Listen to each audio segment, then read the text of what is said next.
नमस्कार, मैं हूं रवि कैंत्रा। एचएनएन 24x7 देख रहे हैं आप। उत्तराखंड में पांचों लोकसभा सीटें बीजेपी के खाते में आ गई हैं। चुनाव परिणाम आने के बाद उत्तराखंड बीजेपी में खुशी की लहर है। पार्टी की इस ऐतिहासिक जीत पर बीजेपी कार्यालय में जश्न मनाया गया।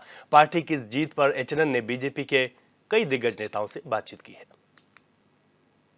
उत्तराखंड में लोकसभा चुनाव के परिणाम आ गए हैं। भाजपा ने उत्तराखंड की पांचों ही सीटों पर बड़े मार्जिन से जो है जीत अंदर दर्ज की है और इसी को लेकर हम बात करेंगे पूर्व केंद्रीय मंत्री श्री रमेश पोखरियाल निशंक जी से। सर, पांचों लोकसभा सीट जो है भाजपा ने जीती है, क्या कहना है? मुझे लगता है कि ये तो पहले से आशा थी लोगों को। उत्तराखंड की पाँच सीटें भारतीय जनता पार्टी बहुत बड़े मार्जिन के साथ जीतेगी और हमने भी शुरू से कहा था कि हम लाखों मतों से तीसरी बार हैट्रिक बनाएंगे। तो आज लाखों मतों से हम पाँच सीटों को जीते हैं और जो हम लोगों ने अभियान लिया था और जो पूरे देश के लोग चाहते थे कि फिर एक बार नरेंद्र मोदी तीसरी बार भारत के प्रधानमंत्री बने, वो सपना सबका साकार हो रहा है और उत्तराखंड का तो बच्चा भी इससे आह्लादित है। आपको मालूम होगा कि मोदी जी ने शुरू में कहा था कि इस राज्य को अटल जी ने बनाया है और मैं इसको सजाऊंगा, संवारूंगा, आगे बढ़ाऊंगा और उन्होंने ये काम किया है। इसलिए उत्तराखंड की जनता इस बात को भूलती नहीं। आपकी मैं बात करूं तो आपने उत्तराखंड का प्रतिनिधित्व किया है, एचआरडी मिनिस्टर आप रहे हैं और स्वयं मोदी जी के साथ काम करने का मौका आपको मिला है। जब अब तीसरी बार मोदी जी प्रधानमंत्री बन गए, उत्तराखंड के लिए क्या लगता है? क्योंकि वो खुद 21वीं सदी का जो तीसरा दशक हुआ उत्तराखंड का दशक। निश्चित रूप है जो उन्होंने कहा है और हम जो हमारा लक्ष्य है कि हम 2025 में इसको एक मॉडल स्टेट के रूप में देश को देंगे, तो उत्तराखंड उस काम को कर रहा है। बहुत सारे ऐसे निर्णय लिए हैं जो देश के लिए एक निर्णायक हो रहे हैं, एक उदाहरण बन रहे हैं। तो इसलिए मोदी जी विकास की दिशा में जो उनका आशीर्वाद रहा है, अब ये तीसरा जो दशक है वो उत्तराखंड के लिए और उनके तीसरी जो पारी है निश्चित रूप वरदान के रूप में रहेगी उत्तराखंड के। सर, पौड़ी सीट की मैं बात करूं तो हॉट सीट मानी जा रही थी, तो उसमें तमाम स्टार प्रचारक उतरे थे। आप भी स्वयं पौड़ी में लगातार प्रचार में जुटे हुए थे। क्या आप पौड़ी जो है बड़ी मार्जिन से भाजपा ने जीत ली है, क्या कहना है? हाँ, निश्चित रूप में पौड़ी हमारी अच्छी सीट है और लोग चाहे तरह की बातें करते रहे हों, लेकिन हमारी बहुत अच्छी सीट है। हमारे उत्तराखंड की पांचों की पांचों सीटें भारतीय जनता पार्टी की सीटें हैं, वो हम कभी कमज़ोर नहीं होने दे सकते थे और पौड़ी को भी हम लाखों मतों से जीते हैं और इसलिए मैं पांचों लोगों को ढेर सारी बधाई देना चाहता हूँ। सर, चलते चलते अंतिम सवाल आपसे, क्या संदेश जो है अपने कार्यकर्ताओं और जो भाजपा से जुड़े लोग हैं उनको आप देना चाहेंगे जीत के उपलक्ष्य में, क्योंकि तीसरी बार हैट्रिक मारने बीजेपी जा रही है? उस दृष्टि से यदि देखेंगे तो उधर अल्मोड़ा में अजय टमटा है, नैनीताल में अजय भट्ट जी हैं, उधर पौड़ी से अनिल जी हैं, टेरी से हमारे माल्या जी राजलक्ष्मी जी हैं और इधर हरिद्वार से त्रिवेंद्र जी। पांचों के पांचों लोगों को मैं ढेर सारी बधाई दे रहा हूं और कार्यकर्ताओं का अभिनंदन कर रहा हूं कि जिस मिशन के साथ, जिस जुनून के साथ वो जुटे रहे हैं। निश्चित ही जहां मोदी जी का भारतीय जनता पार्टी के राष्ट्रीय नेतृत्व का हमको मार्गदर्शक के कार्यकर्ता ने निष्ठापूर्वक रात और दिन जुटकर काम किया, उसी का ये परिणाम है। इसलिए मैं सभी कार्यकर्ताओं का भी अभिनंदन करता हूँ। एचएनएन के लिए बात करने के लिए धन्यवाद। तो ये थे हमारे साथ पूर्व HRD minister doctor Ramesh Pokhriyal Nishank, जिन्होंने अपने कार्यकर्ताओं को संदेश दिया जीत का, जिन्होंने आश्वासन दिया जीत का और भारतीय जनता पार्टी ने जिस प्रकार से पांचों ही सीटों पर विजय हासिल की है और लगातार तीसरी बार भाजपा उत्तराखंड में हैट्रिक यहाँ पर बनाई है, इसको लेकर हमने बात की पूर्व HRD minister doctor Ramesh Pokhriyal Nishank से। एचएनएन से अपने सहयोगी हिमांशु शर्मा के साथ मैं हिमांशु गौड़, देहरादून। उत्तराखंड में चुनाव परिणाम आ गए हैं। भारतीय जनता पार्टी ने जो है बड़ी मार्जिन से पांचों ही लोकसभा सीटों पर जो है विजय प्राप्त की है। इसी के संदर्भ में हम बात करेंगे उत्तराखंड के कैबिनेट मंत्री गणेश जोशी जी से। सर, उत्तराखंड की मैं बात करूं, पांचों सीटों पर भाजपा ने विजय प्राप्त की है। आपकी जो लोकसभा है टिहरी लोकसभा, वहां पर भी बड़े मार्जिन से बीजेपी ने जीत दर्ज की है, क्या कहना है? देखिए, सबसे पहले तो मैं इस जीत पर देश के प्रधानमंत्री नरेंद्र मोदी का, जेपी नड्डा जी का, अमित शाह जी का, प्रदेश के मुख्यमंत्री पुष्कर सिंह धामी जी को बधाई देता हूं, शुभकामनाएं देता हूं कि आपके नेतृत्व में एक बार फिर पांचों की पांचों सीटें उत्तराखंड की भारतीय जनता पार्टी ने जीती हैं। और जो कह रहे थे कांग्रेस मुकाबले में, दूर दूर तक कांग्रेस कहीं दिखाई नहीं दी है। सारी सीटों पर भारी अंतर से भारतीय जनता पार्टी विजयी हुई है।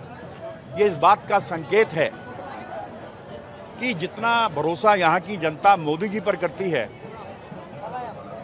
उतना ही भरोसा मोदी जी यहाँ की जनता पर करते हैं। और आज उन्होंने वोट देकर जो उन्होंने यहाँ के लिए विकास के काम किए, उसके उपकार का बदला मोदी जी को दिया है और मोदी जी देश के प्रधानमंत्री जा रहे हैं। तीसरी बार मोदी जी प्रधानमंत्री बनने जा रहे हैं, इतिहास दोहराने जा रहे हैं, क्या कहना है? देखिए, पहली बार कोई गैर कांग्रेसी नेता तीसरी बार प्रधानमंत्री पद की शपथ लेगा, यह हमारे लिए गौरव की बात है।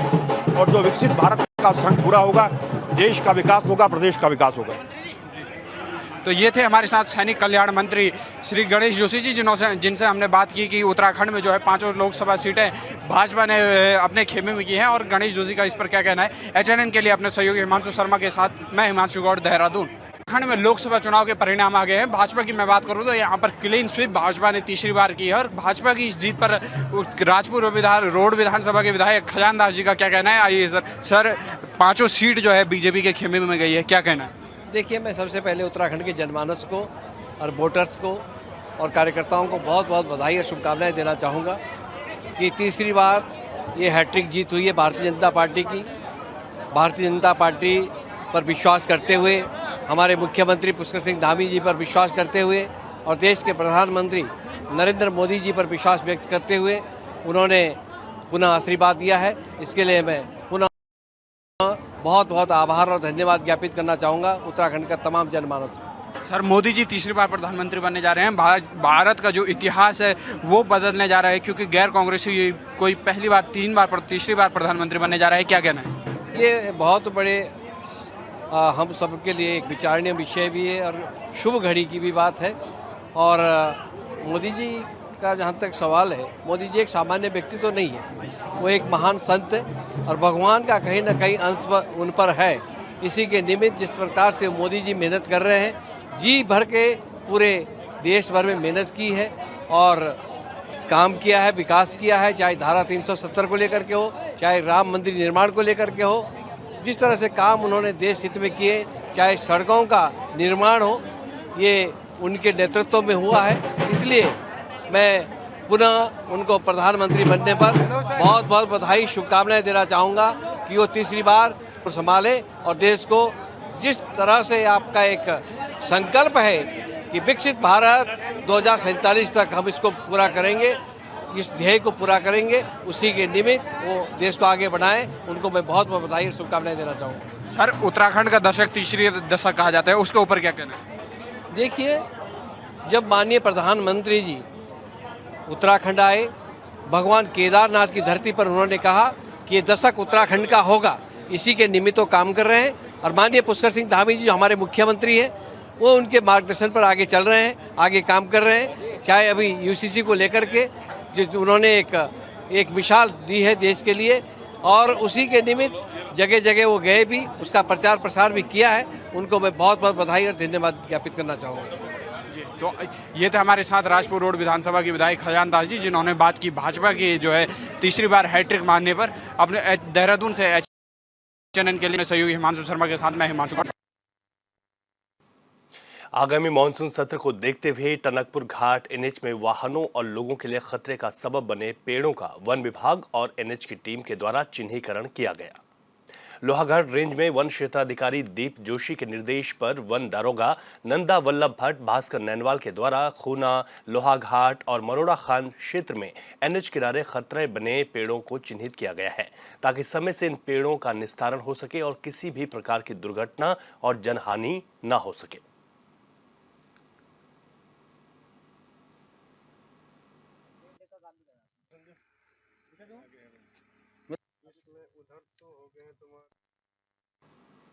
उत्तराखंड में बीजेपी की प्रचंड जीत को लेकर बीजेपी कार्यकर्ताओं में उत्साह है। कर्णप्रयाग में कार्यकर्ताओं ने मिठाइयां बांटकर और आतिशबाजी कर जीत का जश्न मनाया। इस मौके पर विधायक अनिल लौटियाल ने कहा कि बीजेपी सरकार के विकास को अपना समर्थन दिया है।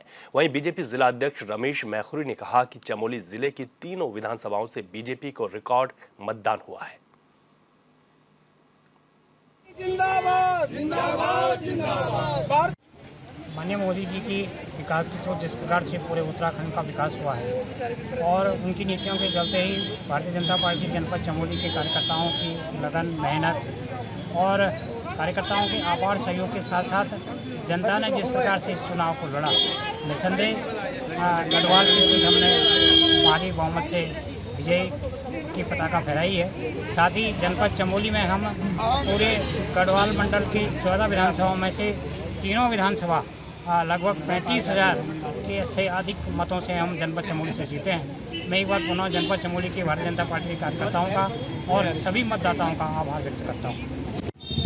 मोदी जी के नेतृत्व में पिछले 10 वर्षों के अंदर जो काम हुए हैं, हर वर्ग को लेकर के जो माननीय मोदी जी ने काम किए हैं, उसको लेकर के जनता ने एक बार फिर से आदरणीय मोदी जी पर विश्वास व्यक्त किया है और गढ़वाल और उत्तराखंड की 5 लोकसभा सीटें हम बहुमत से जीतते हैं। मैं समझता हूँ कि एक बार फिर से माननीय मोदी जी के नेतृत्व में सरकार बनने जा रही है और कार्यकर्ताओं की मेहनत, जिस लगन से, जिस मेहनत से कार्यकर्ताओं ने काम किया है, वो सफल रहे हैं और निश्चित रूप से मैं उत्तराखंड की जनता का आभार और धन्यवाद।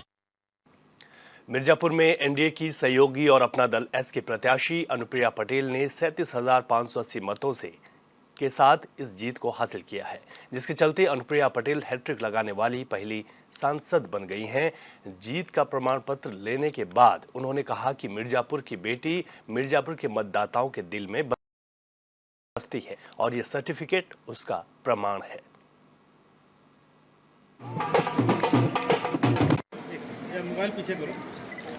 तीसरी बार मुझे अपना आशीर्वाद देने के लिए दिल से बहुत बहुत आभार।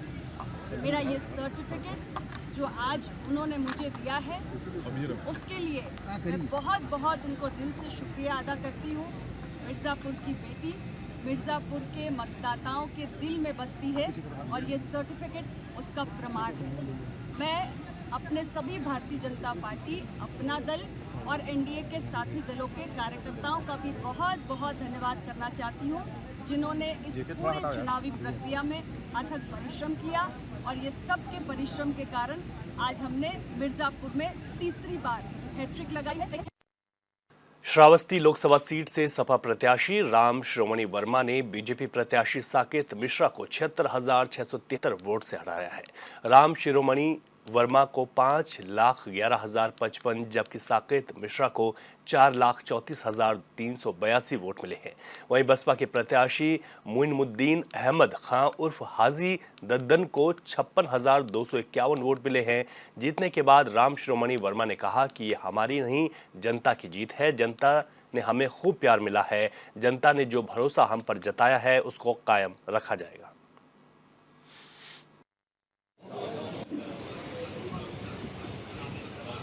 हम सभी लोगों के नेता समाजवादी पार्टी के राष्ट्रीय अध्यक्ष माननीय श्री अखिलेश यादव जी और इंडिया गठबंधन अलायंस के सभी सम्मानित नेतागण, जिस तरीके से हम सभी लोग अलायंस में चुनाव मिलकर लड़े हैं और आज जिस तरीके से जनता की जीत श्रावस्ती लोकसभा के साथ साथ गैसरी विधानसभा में हुई है, ये हमारे विधानसभा क्षेत्र गैसरी की सम्मानित जनता की जीत है। और आप सभी लोगों को मैं अवगत कराना चाहूँगा कि हमेशा जनता की ही जीत जो होती है वो असली जीत होती है। आज वहाँ गैसरी की सम्मानित जनता ने, भाई माननीय मंत्री जी हमारे बीच में आज नहीं है, आज उपचुनाव जो हुआ है उपचुनाव में ज्येष्ठ पुत्र भाई राकेश यादव जी को राष्ट्रीय अध्यक्ष जी ने प्रत्याशी बनाया और सम्मानित जनता ने गैसरी की आज विधानसभा में साबित करने का काम किया और अच्छे मतों से जिताने का काम किया। इस नाते मैं गैसरी की सम्मानित जनता को बहुत बहुत बधाई देता हूं। बदायूं लोकसभा सीट से सपा प्रत्याशी आदित्य यादव ने 32,000 से ज्यादा वोटों से जीत हासिल की है, जिससे सपा कार्यकर्ताओं में खुशी का माहौल है। बता दें कि बदायूं से पिछले लोकसभा चुनाव में बीजेपी की संघमित्रा मौर्य, जबकि सपा के धर्मेंद्र यादव को हार का सामना करना पड़ा था। बदायूं लोकसभा सीट अपनी विविधता के लिए जानी जाती है। इस सीट को समाजवादी पार्टी का गढ़ माना जाता है। 2019 के चुनाव में भारतीय जनता पार्टी ने लंबे इंतजार के बाद यहां पर जीत हासिल की थी। इस बार सपा ने शिवपाल यादव के बेटे आदित्य यादव ने बीजेपी के दुर्विजय सिंह शाक्य को मात देकर जीत हासिल की है।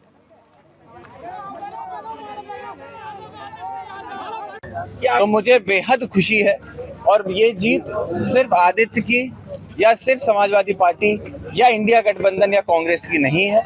ये जीत बदायूं के विकास की, बदायूं के वो नौजवान जो लगातार रोजगार के लिए दर-बदर भटक रहे थे, हमारी माताएं बहनें जिन्होंने जब वोट पड़ रहे थे तो सभी लोग अपने कामों को छोड़कर जो वोट डालने गई, ये जीत उनकी है।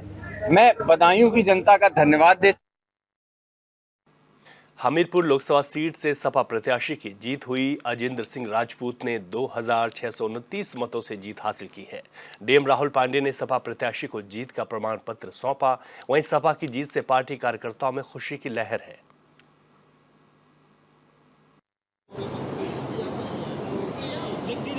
हमारे इंडिया गठबंधन के कार्यकर्ता सभी लोग अडिग रहे हैं, क्योंकि कुछ मंशाएं दूसरी समझ में आ रही है। लेकिन जी, क्या प्राथमिकता होगी आपकी? अब जीत तो गए, क्या प्राथमिकता होगी? क्या विकास कहाँ से शुरू करेंगे, कहाँ से पहले? जो जनता जहाँ चाहे वैसा विकास होगा, मेरी मर्जी से नहीं। जो जनता चाहेगी, सर्वप्रथम पहले तो मैं शिक्षा पर, रोजगार पर और स्वास्थ्य पर। बहुत बढ़िया। अखिलेश यादव जिंदाबाद। कानपुर देहात की 3 विधानसभाओं में सपा प्रत्याशियों की जीत पर सपाइयों में खुशी की लहर। सपा जिलाध्यक्ष अरुण कुमार ने कानपुर देहात की जनता को बधाइयां दी हैं।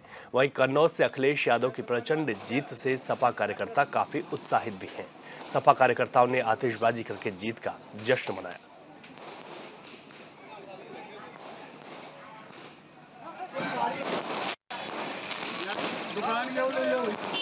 जश्न का माहौल है। माननीय राष्ट्रीय अध्यक्ष जी भारी मतों से जीते हैं और दिवाली ऐसा माहौल पूरी कन्नौज लोकसभा में है।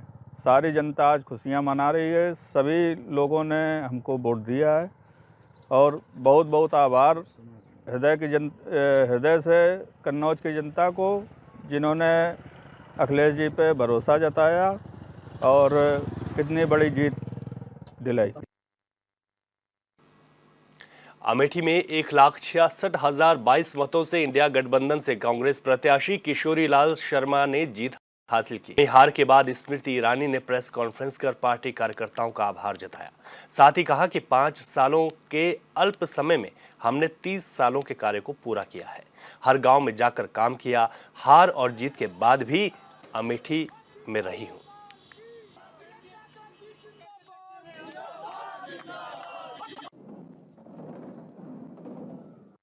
पूर्ण परिश्रम और निष्ठा के साथ क्षेत्र की और पार्टी की सेवा की। हर गांव में नाली खड़ंजा से लेकर बाईपास, मेडिकल कॉलेज, 30-30 वर्ष पुरानी लोकसभा क्षेत्र की मांगों को पूरा करने का सौभाग्य मुझे प्राप्त हुआ। आज मैं नरेंद्र मोदी, योगी आदित्यनाथ जी का विशेष आभार व्यक्त करती हूँ। 5 वर्षों के अल्प समय में 30 वर्षों के कामों को पूरा किया मोदी योगी सरकार ने। जो चुनाव जीते उन्हें मेरी ओर से बधाई। मैं आशा करती हूँ कि हमने जितनी निष्ठा के साथ गांव-गांव जाकर जनता की सेवा की, गांव-गांव जाकर प्रतिदिन उसी प्रकार से अमेठी की सेवा होती रहेगी। मैनपुरी लोकसभा सीट से समाजवादी पार्टी की प्रत्याशी डिंपल यादव ने जीत का परचम लहराकर बीजेपी प्रत्याशी ठाकुर जयवीर सिंह को पछाड़ दिया। डिंपल यादव ने 5,98,526 वोट हासिल कर जीत अपने नाम की है और बीजेपी को करीब 2,21,000 मतों से हरा दिया है। मैनपुरी में ऐतिहासिक जीत हासिल करने के बाद समाजवादी पार्टी के कार्यकर्ताओं में खुशी की लहर है, तो वहीं सपा प्रत्याशी डिंपल यादव ने कार्यकर्ताओं और मतदाताओं का आभार व्यक्त किया है। ने एक ऐसा संदेश देने का काम किया जहाँ लोग परिवर्तन चाहते हैं, बदलाव चाहते हैं, और अब ये सभी नेताओं की जिम्मेदारी है कि अब जो ये गठबंधन है इंडिया का, इसको और आगे कैसे मजबूत करने का कार्य किया जाए। और मैं समझती हूँ काफ़ी लोग तैयार हैं कि इस गठबंधन की तरफ आस लगाए बैठे हैं, तो लोग आएंगे, गठबंधन से जुड़ने का काम करेंगे आने वाले समय में, और कहीं ना कहीं एक सकारात्मक राजनीति की जीत हुई है। मोदी सरकार में वित्त राज्य मंत्री रहे पंकज चौधरी ने महाराजगंज लोकसभा से 7वीं बार जीत दर्ज की। पंकज चौधरी को कुल 5,91,310 वोट मिले, जबकि गठबंधन प्रत्याशी वीरेंद्र चौधरी 5,55,859 वोट पर रहे। इस मौके पर पंकज चौधरी ने पार्टी कार्यकर्ताओं के साथ ही जनता का भी आभार जताया।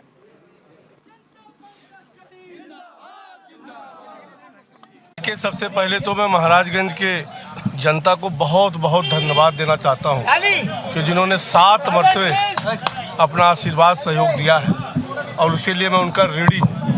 और साथ ही साथ मैं अपने कार्यकर्ताओं को भी, अपने जनप्रतिनिधियों को भी, सबको मैं बहुत बहुत बधाई देना चाहता हूं। चुनाव में लगे हुए सभी कर्मियों को भी मैं बहुत बहुत धन्यवाद देता हूं कि सकुशल उन्होंने चुनाव कराने का कार्य किया है, और निश्चित तौर से जिम्मेदारी महाराजगंज की जनता ने 7वीं बार दिया है, तो जो हमारा यहाँ पर कमी है उसको मैं प्रयास करूंगा, उसको मैं पूर्ण करूंगा। उधर बाराबंकी लोकसभा सीट पर इंडिया गठबंधन प्रत्याशी तनुज पुनिया ने 2,11,911 मतों से जीत दर्ज की है। तनुज पुनिया ने अपने निकटतम प्रतिद्वंदी और बीजेपी प्रत्याशी राजरानी रावत को 2,11,911 मतों से हराया है। बता दें कि तनुज पुनिया को कुल 7,11,849 वोट मिले हैं, तो वहीं बीजेपी प्रत्याशी 4,99,938 मत मिले हैं।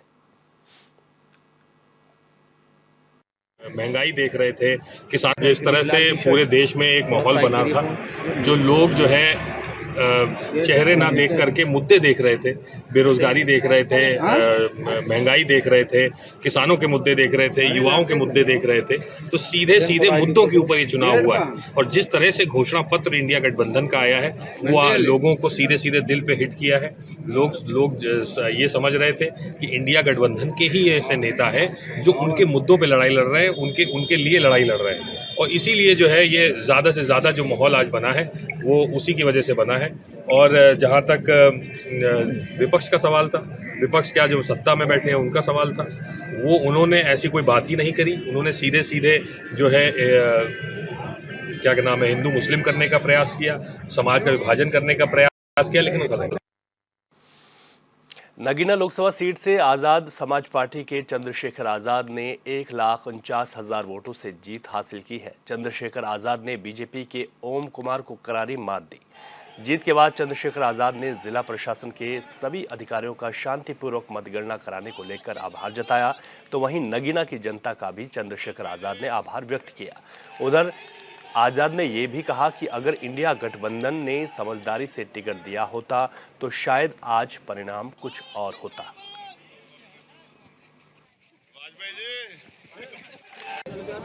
वो महान जनता जिसने मुझे आशीर्वाद दिया, मैं उन सब का, जिसने मेरी आलोचना की उसका भी धन्यवाद करता हूँ, जिसने मेरे खिलाफ जो है कोई दूसरी पार्टी का काम किया उनका भी धन्यवाद करता हूँ, और जिन्होंने मुझे वोट के रूप में आशीर्वाद दिया, जिन्होंने 24 घंटे 7 दिन यहाँ काम किया, एक एक कार्यकर्ता का मैं बहुत बहुत धन्यवाद करता हूँ। और से जो हमारे साथी यहाँ आए थे, जिन्होंने यहाँ मेहनत की, कहीं मैंने ईद पे भी घर नहीं गए, मैं उन सब भाइयों का भी धन्यवाद करता हूँ, और सभी अधिकारी कर्मचारियों का। बहुत फेयर जो है, बहुत फेयर काउंटिंग हुई।